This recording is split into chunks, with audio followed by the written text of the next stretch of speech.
کاظم، امیرہ بیٹی کہیں نہیں مل رہی، ہم سب بہت پریشان ہیں، پتہ نہیں بچی کہاں چلی گئی۔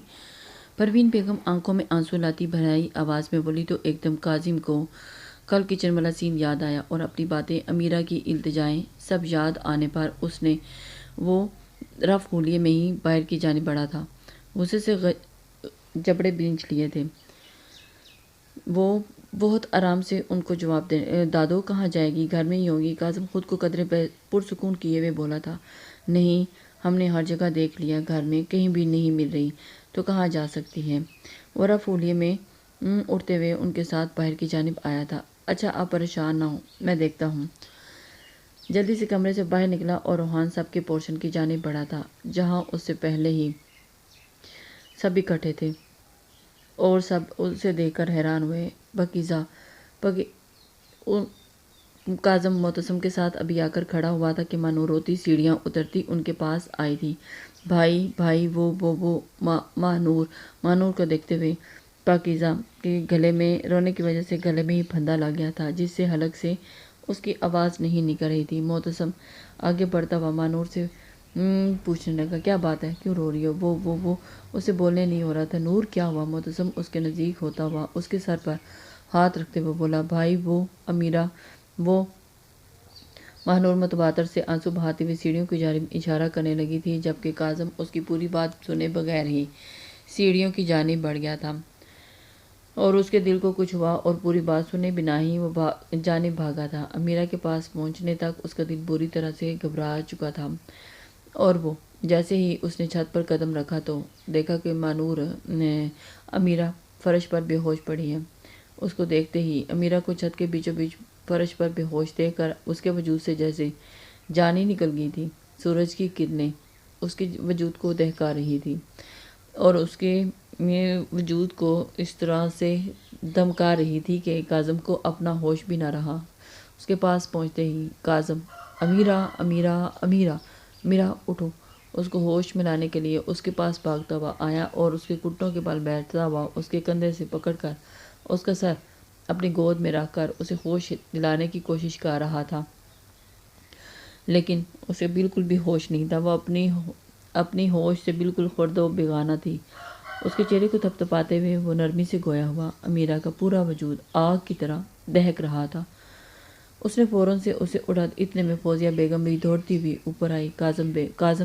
کاظم نے پل میں اس کے وجود کا جائزہ لیا تو اسے کل رات والے کپڑوں میں دیکھ کر اس کی گردن پر اپنا دیا ہوا زخم دیکھ اسے سیکنڈ لگا تھا یہ سمجھنے میں کہ وہ کل رات سے یہیں پر موجود تھی اور کل رات ساری رات وہ بارش میں ہی بھیگتی رہی تھی اور اس کی اسی وجہ سے یہ سوچ کر اس کی روح کو چھلنی کر گئی تھی، امیرہ تم پاگل تو نہیں ہوگی؟ وہ اس کے عشق میں پاگل، اس نے اس کی محبت کو گالی دی تھی تو وہ کیسے یہ برداشت کرتی؟ اس کے دیکھتے ہوئے چہرے اور بند آنکھوں کو دیکھ کر اس نے بے اختیار اسے سینے سے پکڑتے زور سے اپنے سینے میں لگایا اور تھامے، زور سے اسے خود میں پینچھا اور اس کی آنکھوں سے بے ربط کچھ آنسو نکلتے امیرہ کی گردن پر گرے تھے۔ اگر امیرہ اس وقت ہوش میں ہوتی تو کاظم خان کو اپنے لیے روتا دیکھتی تو وہ خوشی سے پاگل ہو جاتی کہ وہ انسان جو اس کے لیے نفرت میں پاگل تھا آج اس کے لیے آنسو بہا رہا ہے۔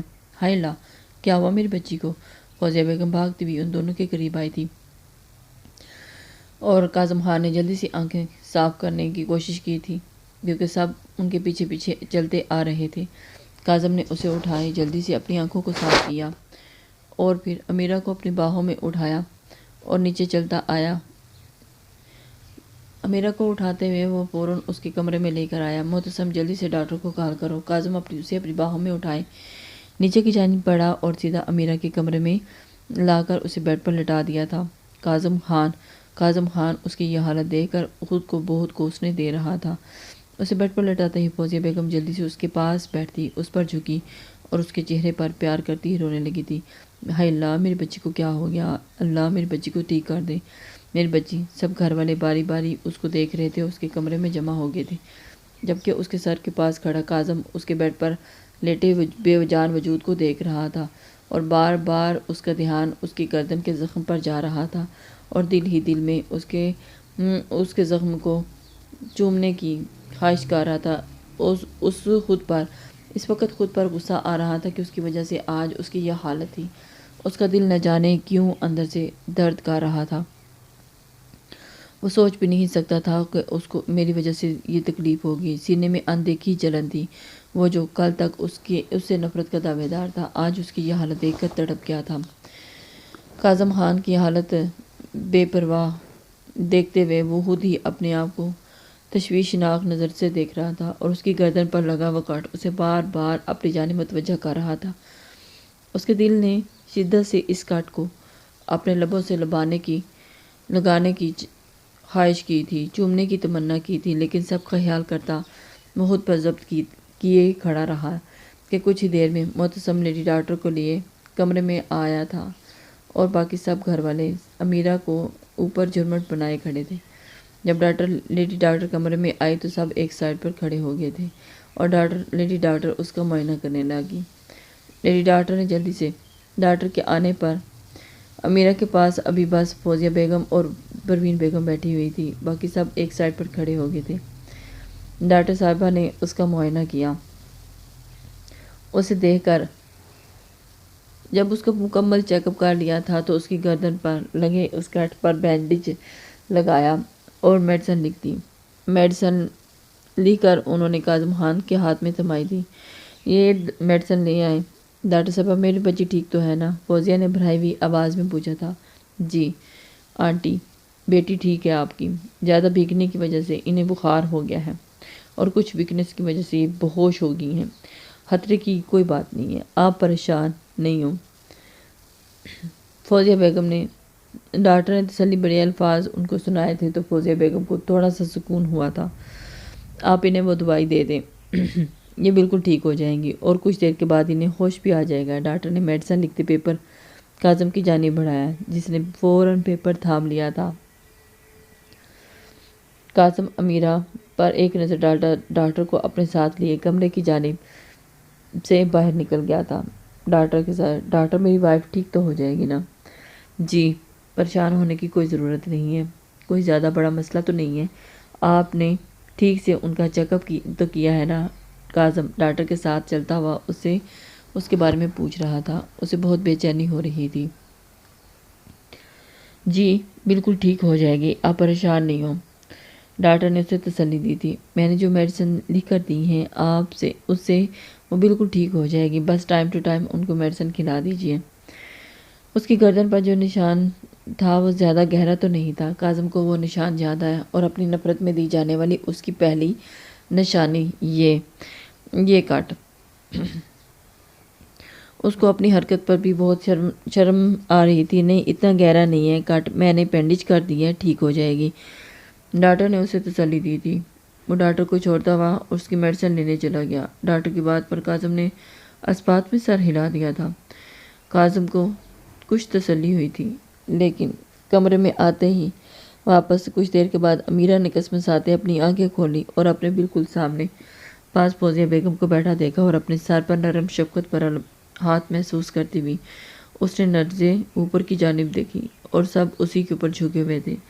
انہیں دیکھ کر اس نے ایک دفعہ پھر آنکھیں بند کی تو پروین بیگم خود پر جھکے دیکھ کر سکون سے آنکھیں بند کرتی ہوئی فوراً سے ان کے سینے سے جا لگی تھی۔ جو اپنی بچی کو پیار کرتے ہوئے اس کے سینے سے لا کر وہ رونے لگی۔ میری بچی، یا اللہ تیرا لاکھ لاکھ شکر ہے۔ پروین بیگم نے اسے اپنے سینے میں پھینچتے ہوئے اسے بہت پیار کیا تھا، جس کی وجہ سے اسے تھوڑی سی تسلی ہوئی تھی۔ اپنے سینے سے پھینچتے ہوئے اس سر پر پیار کیا، اور پھر اسے خوب شکر ادا کیا۔ کمرے میں موجود سب نے رب کا شکر ادا کیا۔ فنکشن کا ماحول تھا خوشی کا، لیکن سب اس وقت بہت پریشان تھے، اور ایک کونے میں کھڑی وہ تینوں بھی ایک دوسرے کی جانب دیکھتی ہوئی مسکرا گئی تھی۔ مانور اور ہنا، وہ جو دونوں ایک کب کی اس کے لیے پریشان تھی، اور رو رو کر انہوں نے برا حال کر لیا تھا۔ امیرہ کے غائب ہو جانے پر وہ کتنی پریشان ہوئی تھی، اس کا تو امیرہ کو اندازہ ہی نہیں تھا۔ رات جب سے وہ کمرے میں نہیں آئی تھی، تب سے لے کر اب تک وہ دونوں اس کے لیے بہت پریشان تھی، جبکہ کاظم معتصم کے ساتھ صوفے پر بیٹھا امیرہ کے وجود کو ہی گھو رہا تھا، جو پروین بیگم کے سینے سے لگی ہوئی تھی، اور کاظم معتصم کے ساتھ بیٹھے ہوئے صوفے پر۔ اچھا، اب بچی جب ہوش آ گیا ہے تو چلو سب یہاں سے چلتے ہیں، بچی کو کچھ دیر آرام کرنے دو، پھر شام میں فنکشن بھی ہے۔ سکندر صاحب اپنی جگہ سے اٹھے کھڑے ہوتے ہوئے گویا ہوئے تھے۔ کاظم خان نے فنکشن کرنے کی کوئی ضرورت نہیں، آج کے لیے سب سے معذرت کر لیتے ہیں۔ کاظم بھی اپنی جگہ سے کھڑا ہوتا ہوا بولا تھا، کیوں منع کر لیتے ہیں؟ ایسے ہی معذرت کیوں کر لیں بچی، ہم اب ایسے اچانک ایسے سب کو انکار کر سکتے ہیں؟ اور خیر سے بچی اتنی بھی بیمار نہیں ہے کہ بخار ہے، شام تک اتر جائے گا۔ سکندر صاحب ناگواریت سے بولے تھے، جو کہ اس وقت امیرہ بھی ان کی باتیں سن رہی تھی، اپنی دادی کے گلے لگی ہوئی تھی۔ پھر بھی وہ شام کا فنکشن اٹینڈ نہیں کر پائے گی۔ کاظم خان بھی دو بدو بولا تھا، دادو میں بالکل ٹھیک ہوں، آپ یہ فنکشن کینسل نہ کریں، میں اپنی شادی کی ساری رسمیں کرنا چاہتی ہوں۔ امیرہ جو پروین بیگم کے گلے لگی ہوئی تھی، سر باہر نکال کر دو بدو جواب دینے لگی اور ان کی ساری گفتگو سن رہی تھی۔ کاظم خان کے انکار پر اسے طیش آیا تو وہ پروین بیگم کے سینے سے سر باہر نکال کر سکندر صاحب کی جانب متوجہ ہوتے ہوئے بولی تھی، جی بالکل میری بچی، پریشان نہ ہو، تمہاری شادی ہے، سارے رسمیں ہوں گی، تم بے فکر ہو۔ کاظم نے سخت نظروں سے اسے گھورا تھا، جو مکمل طور پر اسے اگنور کیے سکندر صاحب کی جانب ہی دیکھ رہی تھی۔ امیرہ جو اس وقت اپنی دادی کے سینے سے لگی ہوئی تھی، ہاں میری بچی، تم جیسا کہو گی ویسا ہی ہوگا، تمہاری شادی کی ساری رسمیں ہوں گی۔ روحان صاحب آگے بڑھتے ہوئے امیرہ کے سر پر پیار کرتے ہوئے بولے تھے، بے فکر رہو، تمہاری شادی ہے تو اس کے فنکشن بھی تمہاری مرضی سے ہی ہوں گے۔ جس پر کاظم خان پیچ و تاب کھاتے ہوئے اسے شعلہ بار نظروں سے دیکھتے ہوئے وہاں سے نکلتا چلا گیا اور اس کے پیچھے معتصم بھی وہاں سے نکل گیا تھا۔ اب کمرے میں موجود ساری خواتین تھیں، مرد سارے باہر جا چکے تھے، باقی سب مرد بھی اس کمرے سے نکلتے چلے گئے تھے اور خواتین وہاں بیٹھی ہوئی ایک دوسرے سے متوجہ تھی باتیں کرنے میں۔ رات کو مہندی کا فنکشن تھا اور اس کے لیے سب نے تیاری کرنی تھی۔ ارم جاؤ بچی کے لیے کچھ کھانے کے لیے لاؤ، پھر اسے میڈیسن دو، پروین بیگم نے کہا تو ارم سر میں ہاں میں ہلاتی ہوئی باہر کی جانب گئی تو اللہ کا شکر کیا تھا ان کے سسرال والے گیسٹ ہاؤس میں تھے اور اس وقت ورنہ وہ یہ سب دیکھتے تو ان کی ساس کو ان کو باتیں کرنی سنانے کا اور موقع مل جاتا، پر شکر کہ وہ ابھی تک گیسٹ روم میں ہی تھے، ابھی ادھر کی کسی کنڈیشن کے بارے میں ان کو نہیں پتا تھا، اسی لیے اس نے دل ہی دل میں شکر ادا کیا تھا۔ امیرہ اب پہلے سے ٹھیک تھی، بخار بھی پہلے سے کم ہو گیا تھا، بیوٹیشین نے دونوں کو تیار کر دیا تھا۔ امیرہ باقی دونوں ماہنور اور عائشہ بھی تیار ہو رہی تھی اور امیرہ تو اس وقت فل قیامت ڈھا رہی تھی۔ امیرہ نے پنک کلر کا فل کام والا لہنگا اور اس کے اوپر فل مونگیا بلاؤز زیبتن کیا تھا اور بالوں کو خوبصورت جوڑا بنائے، اس پر اچھے سے دوپٹہ سیٹ کروایا تھا اور اس کا ایک بھی بال دوپٹے سے باہر نظر نہیں آ رہا تھا۔ کانوں اور گردن میں سمپل سی جویلری پہنے وہ بہت ہی خوبصورت لگ رہی تھی، ہاتھوں میں گجرے پہنے، پاؤں میں خصا پہنے وہ بالکل کاظم خان کی پسند کی نظر میں رکھتی ہوئی تیار ہوئی تھی تاکہ اسے سب کچھ اچھا لگے۔ ہنا کی مہندی کی ڈریس معتصم نے ہی بھیجی تھی، سی گرین کلر کا فل کام ہوا لہنگا اور اس کے ساتھ ہی ہم رنگ فل کام ہوا بلاؤز پہنے، بالوں کی چوٹی بنائے، اس میں بیڈز لگائے، کانوں اور گردن میں ہم رنگ جوڑی پہنے، ہاتھوں میں گجرے پہنے، بہت ہی خوبصورت لگ رہی تھی، بہت پیاری لگ رہی تھی۔ وہ دونوں اس وقت قیامت ڈھا رہی تھی۔ دونوں لڑکیاں تیار ہو چکی تھیں اور اب عائشہ اور مانور بھی تیار ہو رہی تھی۔ مانور نے گولڈن گاؤن پہنا تھا اور عائشہ نے بلو کلر کی فراک پہنا تھا، ساتھ ہی بلو ہی حجاب کیے، وہ بہت ہی پیاری لگ رہی تھی۔ اس وقت دونوں دلہنیں سٹیج پر بیٹھی ہوئی تھی، مہندی کی رسم شروع ہو چکی تھی اور ایک سٹیج پر دونوں کپل کے بیٹھنے کا انتظام کیا گیا تھا اور ایک صوفے پر امیرہ اور کاظم بیٹھے تھے اور دوسرے صوفے پہ معتصم اور ہنا بیٹھے تھے۔ معتصم سب کی موجودگی کو نظر انداز کیے اس کی کمر میں ہاتھ ڈالے اسے اپنے ساتھ لگائے بیٹھا تھا، جبکہ ہنا اس کی جرات پر خفیف ہوتی ہوئی بار بار چھوٹی چھوٹی مزاحمتیں کرتی اس کے ہاتھ کو اپنی کمر سے ہٹانے کی مکمل کوشش کر چکی تھی، لیکن وہ اس کی ساری کوششوں کو نظر انداز کیے اس کی کمر پر گرفت مزید تنگ کر گیا تھا۔ معتصم اسے اپنے آپ سے دور کرنے کی کوشش نہیں کرنا چاہتا تھا۔ وہ چاہتا تھا کہ بس ہر وقت اسے اپنی نظروں کے سامنے ہی رکھے، جبکہ دوسری جانب امیرہ کاظم سے خفا ہوئی بیٹھی تھی۔ ایک نظر بھی اس کو دیکھا نہیں تھا اور کاظم نے بھی اسے ایک نظر نہیں دیکھا تھا، اور یہی بات امیرہ کو زیادہ آگ لگا گئی تھی کہ جو اس کے لیے تیار ہوئی تھی اور کاظم نے اسے ایک نظر بھی اٹھا کر نہیں دیکھا تھا۔ سب بڑے باری باری مہندی کی رسم کر چکے تھے، جبکہ معتصم کی دادی رضیہ بیگم ہنا کے حسن کو دیکھ کر جل بھن گئی تھی اور اسے جادوگرنی کا لقب دے گئی تھی۔ ہنا کا اس میں کیا قصور تھا؟ رسم مکمل ہونے کے بعد معتصم اور کاظم سٹیج سے اتر کر وہاں سے چلے گئے تھے۔ اب وہاں کوئی مرد موجود نہ تھا، کیونکہ معتصم خان نے مردوں کے لیے الگ انتظام کر رکھا تھا اور سارے مرد بھی ایک سائڈ پر ہی تھے، عورتیں ایک سائڈ پہ تھے۔ ہنا نے معتصم کے جانے کے بعد شکر کا سانس خارج کیا تھا تاکہ وہ کچھ ٹائم کے لیے خود کو ریلیکس کر سکے۔ رسم مکمل ہونے کے بعد سب پارلر سے آئی لڑکیوں سے مہندی لگوا رہی تھی، اور دادوں نے لڑکیاں ہنا اور امیرہ کو مہندی لگا رہی تھی۔ وہ دونوں بیٹھی مہندی لگوا رہی تھی اور مہندی پہلے امیرہ کے ہاتھ پہ لگوانی شروع ہوئی تھی۔ امیرہ مہندی لگوا رہی تھی کہ اس کا فون رنگ ہوا، جو پاس بیٹھی مانور کے پاس تھا۔ اس کے موبائل پر کاظم خان کالنگ لکھا دیکھ کر اس نے مسکرا کر موبائل امیرہ کے آگے کیا تھا۔ امیرہ نے اسے کال کٹ کرنے کو کہا تھا، جبکہ مانور اس کی طرف دیکھتی رہ گئی اور اسے کاٹنے کو دیکھ کر پتہ کاظم بھائی نے کوئی ضروری بات کرنی ہوگی۔ مانور نے شرارت سے بولی تھی، میں کہہ رہی ہوں نا، فون کال کٹ کر دو۔ امیرہ نے اس کی جانب دیکھتے ہوئے کہا، تمہیں جو کہا ہے بس ویسے ہی کرو، زیادہ دماغ چلانے کی ضرورت نہیں۔ امیرہ نے مانور کی طرف چلا کر کہا۔ امیرہ کے کہنے پر مانور نے منہ بناتے کال کاٹی تھی، اور دوسری جانب اس کی کال کاٹنے پر کاظم خان سلگ اٹھا تھا۔ مانور تو ان کے دونوں میں پس کر رہ گئی تھی۔ اس نے دوبارہ کال کی، لیکن آگے سے پھر کاٹی گئی۔ اس کا غصہ آسمان چھونے لگا۔ جان بوجھ کر یہ لڑکی اسے غصہ دلاتی تھی اور پھر اس کی غضب قیامت ڈھاتا تھا۔ اب کی بار اس نے میسج ٹیکسٹ کیا تھا، جسے پڑھ کر امیرہ نے اس کے کان میں سرگوشی کی۔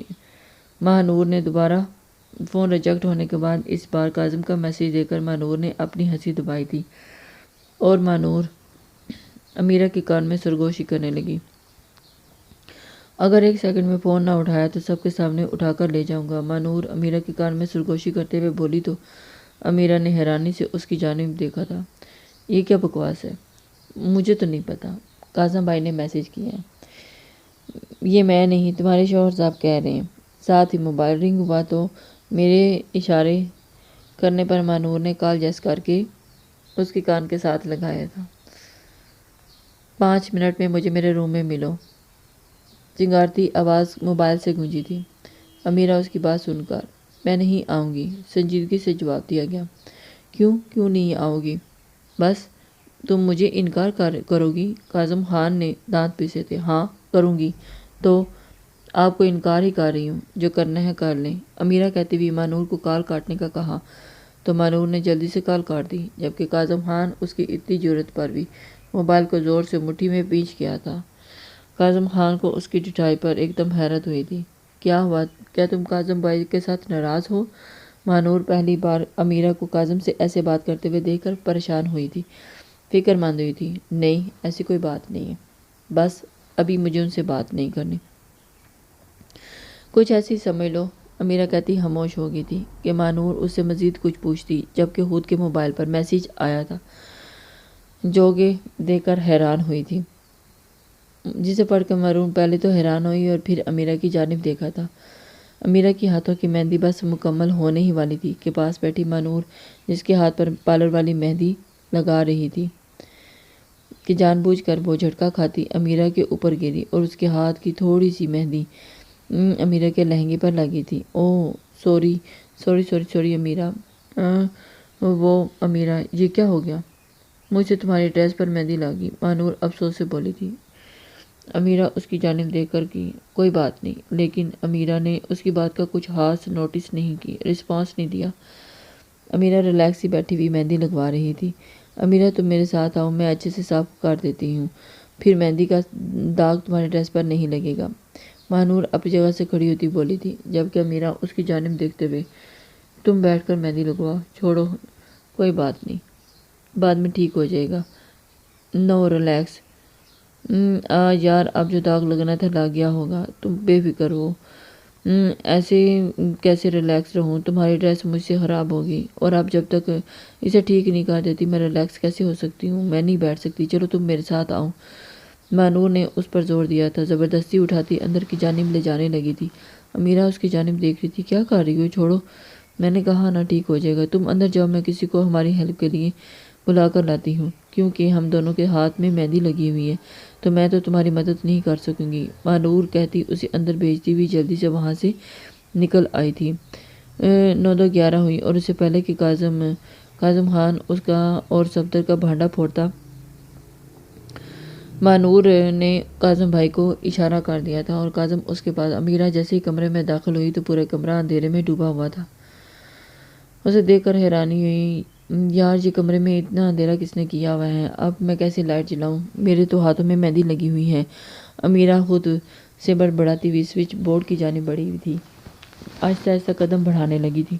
امیرہ کہ اچانک کمرہ روشن ہوا اور امیرہ نے حیرانگی سے کمرے میں پھیلی روشنی کو دیکھا تھا کہ اس نے تو لائٹ آن نہیں کی، اور پھر جیسے ہی سوئچ بورڈ کی جانب دیکھا تو کاظم خان کو کھڑا دیکھ کر وہ چونکی تھی، اور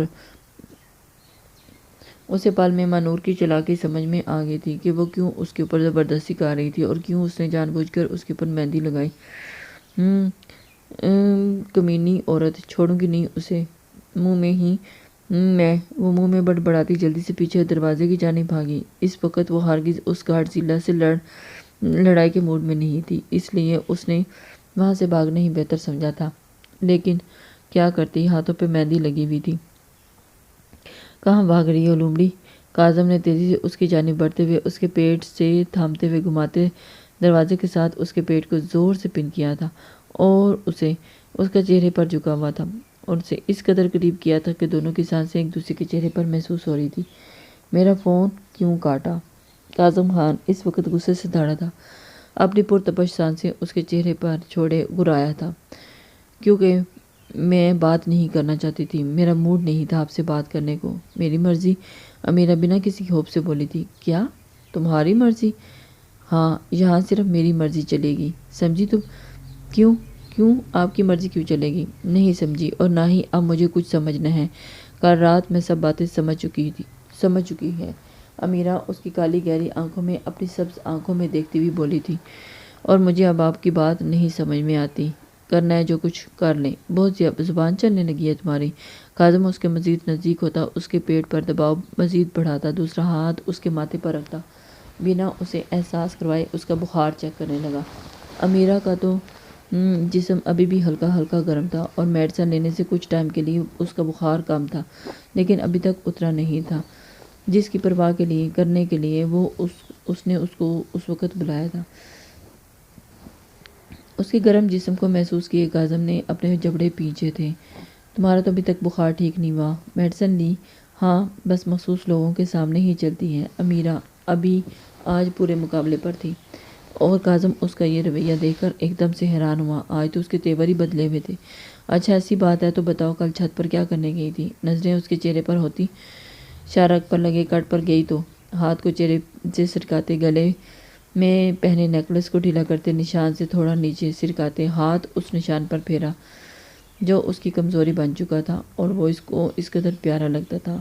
اس پر تو اس کی جان تھی۔ ہاں، اپنی محبت پر ماتم کرنے گئی تھی۔ کل کسی انسان کی جانے والی باتوں سے میرا دم گھٹنے لگا تھا، سینے میں جلن ہونے لگی تھی، بس اسی جلن کو کم کرنے گئی تھی۔ اب پتہ چل گیا نا، تو برائے مہربانی مجھے چھوڑے، سپاٹ انداز میں کہتی ہوئی وہ اس کو اپنی شارک پر رینگتا ہوا ہاتھ بھی نہیں ہٹا پائی تھی، کیونکہ اس کے ہاتھوں پر مہندی لگی ہوئی تھی، اور وہ جو ابھی تک مکمل طور پر گیلی ہی تھی، خشک نہیں ہوئی تھی۔ امیرہ تو اس کی ان حرکتوں سے ہی پریشان ہو چکی تھی، کبھی یہ شخص اپنی نفرت کے تیر چلاتا ہے تو کبھی محبت کے، وہ تو اس کے انداز سے ہی بیگانہ تھی۔ کیا مسئلہ ہے آپ کے ساتھ؟ مجھے تو آپ کی سمجھ نہیں آتی۔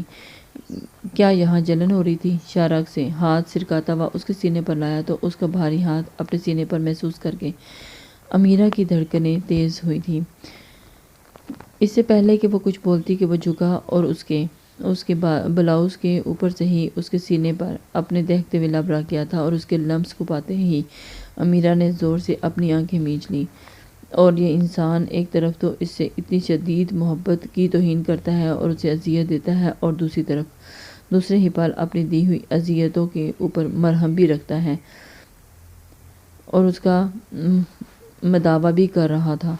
یہ اس کی سمجھ سے باہر تھا۔ سینے میں دھڑکتی ہوئی اس کی دھڑکنوں کو محسوس کر نرمی سے چومتا ہوا اوپر شارک پر لگی کٹ کی جانب گیا اور پوری شدت سے اپنے دیے ہوئے زخم کو چوما تھا۔ امیرہ تو اس کی اداؤں پر جان ماری جا رہی تھی۔ کل کاکا کاظم، امیرہ بازو اس کے کندھوں پر رکھتے ہوئے اسے دور کرنے کی ہلکی پھلکی مزاحمت کرنے لگی تھی، لیکن کاظم اس وقت ہوش میں ہی کہاں تھا۔ وہ تو اپنی دشمن جانہ کے اوپر ورفتگی سے آگے بڑھ رہا تھا۔ آئندہ کے بعد اگر درد دیا تو اذیت تو میں اس کی سزا صرف مجھے ہی دینا، خود کو نقصان پہنچانے کی کوشش بھی کی تو اپنے ہاتھوں سے تمہاری جان لے لوں گا۔ اس کے کان کے پاس سرگوشی کرتا ہوا اس کے کان کی لو کو زور سے دانتوں کے بیچ میں دباتا ہوا اس کو اپنی جانب کھینچتا چھوڑا گیا اور اسے بہت کچھ باور کروایا گیا تھا، جبکہ امیرہ اس کی بے رحمی پر لبوں کو پیچتی رہ گئی تھی۔ امیرہ تو اس کی اس طرح کی اداؤں پہ حیران ہو رہی تھی۔ آخر آپ چاہتے کیا ہیں؟ کیوں مجھے ایسے تنگ کرتے ہیں؟ کیوں مجھے زندہ نہیں رہنے دے رہے؟ ابھی تو فی الحال وہ نشان دیکھنا چاہتا ہوں جو تم نے 7 پردوں میں چھپا کر رکھا ہے۔ مانی ہجی سے کہتا ہوا وہ مسکرا گیا تھا۔ کیا مطلب ہے؟ یہ کیا؟ ہر بار ایک ہی ضد؟ ہرگز نہیں، میں ایسا کچھ نہیں کروں گی۔ مجھے چھوڑیں، باہر مہندی والی میرا انتظار کر رہی ہوگی۔ نہیں چھوڑوں گا جب تک مجھے تم وہ نشان نہیں دکھا دیتی۔ نہیں چھوڑوں گا، وہ نشان دیکھے بنا تو تمہیں بھی نہیں چھوڑنے والا۔ بیوٹی بون کے نیچے بنے اس نشان پر بلاؤز کے اوپر سے ہی انگلی پھیرتے ہوئے وہ گویا ہوا تھا۔ کیا مصیبت پیش پڑ گئی ہے؟ وہ محبت تو کر بیٹھی تھی لیکن اب پھنس بھی چکی تھی۔ آپ تو مجھ سے نفرت کرتے ہیں تو پھر یہ فرمائشیں کیسی؟ میں نے تو سنا ہے مرد اپنی پسندیدہ بیوی سے فرمائشیں کرتا ہے، تو کیا میں آپ کو خود آپ کی پسندیدہ بیوی سمجھوں؟ وہ اس کی طرف دیکھ کر اس کو کچھ باور کروا رہی تھی۔ نہیں، میرا نظر یہ باقیوں سے بالکل بھی مختلف ہے۔ جس سے میں نفرت کرتا ہوں اس سے اپنی فرمائشیں بھی پوری کرواتا ہوں، اور جیسے کہ تم۔ کاظم خان نے اس کی جانب اس کے سر پر پنوں سے سیٹ کرتے ہوئے اس کے دوپٹے کو اس کے سر سے اتارتے ہوئے نیچے فرش پر پھینکا تھا اور اس کے جوڑے میں ہاتھ ڈالتے بالوں کو اس کی پشت پر پھیلاتے اپنے چہرہ ان کے بالوں میں چھپاتا ہوا اس کی خوشبوؤں کو اپنے اندر اتار رہا تھا۔ امیرہ تو اس کی ان حرکتوں پہ ہی بوکھلائی رہ گئی تھی۔ اگر آپ کو مجھ سے نفرت ہے تو پھر آپ کو میرے وجود سے بھی نفرت ہونی چاہیے۔ اپنی گردن اس کی گرم سانسوں کی روانگی کو محسوس کیے وہ آنکھوں کو بند کرتی اپنی خشک ہوا گلا تر کرنے لگی تھی اور اس کی اس طرح کی ورفتگیوں پہ حیران ہوئے جا رہی تھی اور اس کی شدتیں، اس کے کلون کی خوشبو اس کے حواسوں پر چھا رہی تھی۔ کاظم خان، تمہیں تو کسی نے کہا تھا کہ مجھے تم سے محبت ہے، مجھے نفرت ہے۔ تمہارے بالوں سے آتی اسی مسحور کن خوشبو سے اس کے بالوں کو اپنے ہاتھوں کی مٹھی میں جکڑتے ناک کے ذریعے اس نے گہرا سانس بھرا تھا۔ اور پھر مجھے نفرت ہے تمہاری ان سبز آنکھوں سے۔ دونوں آنکھوں پر باری باری لمس چھوڑتا لبوں کو ٹریس کرتا اس کے ناک پر لایا۔ مجھے نفرت ہے تمہاری اس ناک سے۔ شدت سے ناک کی ٹیپ کو چوما تھا اور پھر اس کے ساتھ ناک کو رب کرتے ہوئے وہ اس کی گردن تک لبوں کو لے کر آیا تھا۔ مجھے نفرت ہے تمہاری ان گلابی ہونٹوں سے۔ بلائی لب کو اپنے لبوں میں دباتا اور نچلے لب کو اپنے بلائی لب سے قید کرتا ان کی نرماہٹ کو اپنے لبوں سے محسوس کرتا اس کی سانسوں کو اپنی سانسوں میں قید کرتا شدت سے انہیں چومنے لگا۔ اپنی ان جارحانہ گستاخیوں سے امیرہ کو مکمل طور پر مدہوش کر چکا تھا کہ وہ بھی اس کی بہکی سانسوں میں اپنی سانسیں شامل کرتی اس کا ساتھ دینے لگی تھی۔ وہ دونوں اپنی ہی دنیا میں مدہوش ہو چکے تھے، انہیں باہر کا کچھ ہوش نہیں تھا۔ اس کے لبوں پر اپنی شدت پسندی کے مظاہرے دیکھتا ہوا ایک ہاتھ اس کے سینے پر پھیرتا ہوا اس کی کمر کی جانب لے جاتا